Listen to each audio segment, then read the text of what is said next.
మంత్రాల పకిరు చెప్పే మాయ మంత్రం కథ కదే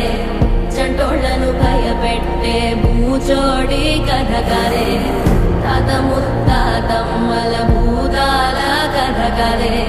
విక్రమాదిత్యుడు చెప్పిన వేదాళుడి కథ కదే దీపము నుండి బియ్యం వచ్చే అల్లావుద్దీన్ కథ కదే ఇది ముడత చర్మం ముసలి చెప్పే కథ లాంటి నిజమే